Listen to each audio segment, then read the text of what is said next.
Okay. 2 Timothy chapter 3 verse 16 to 17.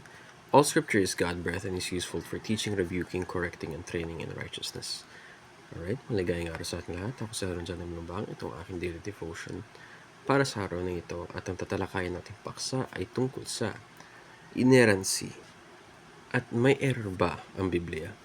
Kaya tignan natin.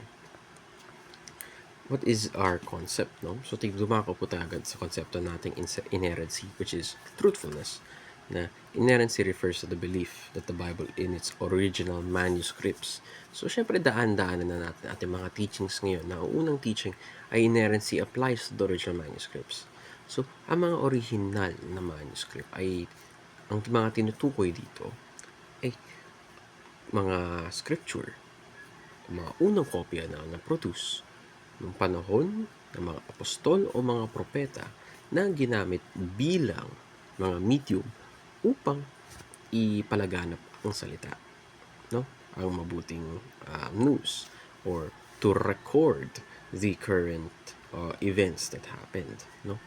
So, ayun nga. So, without error in all that it affirms, whether about history, science, or theology, the scripture is wholly reliable. Why? Inerrancy means the Bible has no error.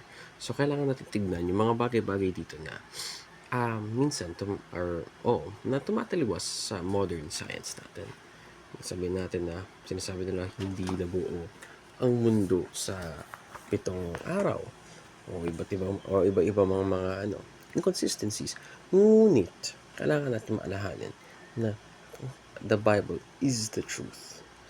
So, in science, in history, in theology, at yung mga bagay-bagay na nakikita natin, ito ay katotohanan. Kaya, makikita natin, bakit nga ba masasabi natin itong katotohanan? Dahil ito'y nakaangkla sa likas na likas na karakteristik ng Panginoon na pagiging truthful at mabuti. Kaya makita natin na isang malapit na example, madalas ang taong may mabuting character ay gagawa rin ng mabuti. Ang madalas din, ang taong may mabuting character ay magsasabi ng mabuti, no? Kaya nga mabuti ang character niya. So, magsasabi ng katotohanan, magbibigay ng compliment, at iba't ibang mga bagay.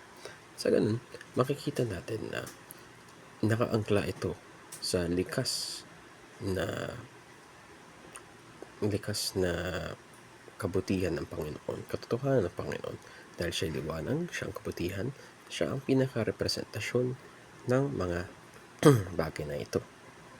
Kaya ang Biblia, dahil ito ay galing sa salita ng Panginoon, at ang salita na yun ay nakabatay sa kanyang kalooban na mabuti at katotohanan, masasabi natin ang pinakaprodukto ang Biblia ay katotohanan. So, lahat ng mga bagay na nangyari historically, scientifically, at iba't ibang pa mga bagay. So, as believers, we can stand firm on the promises, commands, and teachings of God's Word, knowing that it's both completely true and sufficient for our faith and practice.